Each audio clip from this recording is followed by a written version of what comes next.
And this is exactly why I don't feel like it's spoken about enough as menstruating women, because we don't know what to expect, and then we get to the part where it's happening and we don't even know that it's perimenopause that is happening to us, and instead we feel like we're kind of some kind of failure, because the truth is major metabolic changes happen, and we need to really focus on changing things and accepting new things about ourselves because of these metabolic changes.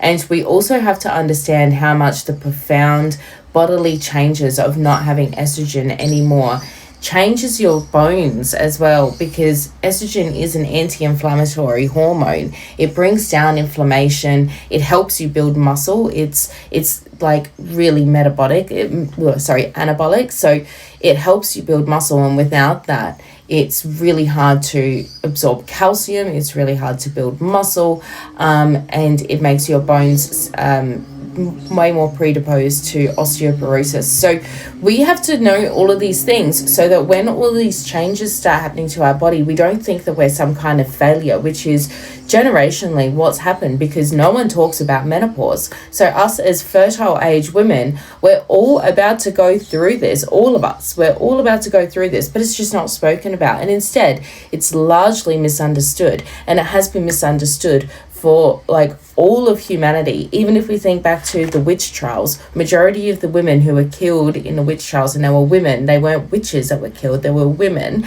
and the majority of the women that were killed were postmenopausal women or perimenopausal women. And it's because the changes that women go through with their hormonal changes and what that does to our resilience to stress changes you fundamentally in a way that changes how you act. And because that is misunderstood, women of that age are misunderstood, and then they're persecuted, which back in the day they were killed, they were told they were witches, and then they were killed. And this is something that we're all going to go through, and it's something that we just kind of all happen upon, and then we're like, oh my god, I'm going crazy, and then we're like, oh wait, no, it's menopause, no one told me this is going to be this terrible. So I think we should start speaking about it.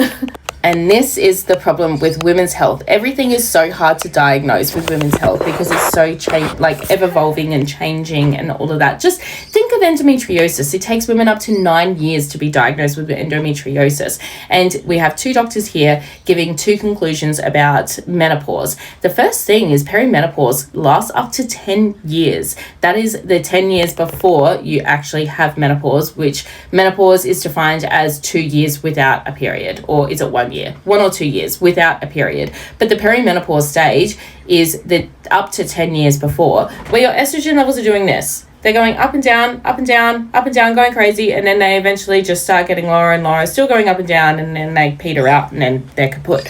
So when you're the first doctor who tested estrogen, I'm only guessing here and assuming, I'm guessing they only tested estrogen once, and then saw it was within range during that one test, but didn't actually consider that maybe the estrogen is going up and down, so maybe it was going to be low next, but you can only get that picture if you're testing during a large amount of time, or if you do a Dutch test, because you can actually see what the metabolites are and how things are being metabolized, and if there is high estrogen, low estrogen, etc., etc. So a Dutch test is really good at seeing these kinds of things. But your second doctor actually listened to your symptoms and then listen to your overall pattern, and then probably also thought about changes to your metabolism, changes to your bones, and put together a bit more of a holistic point of view. And based on that, without running tests, this describes perimenopause, and then so they say that you're in the perimenopausal stage. So this is why two different doctors are saying two different things, because one is showing a test which is within range, and the other one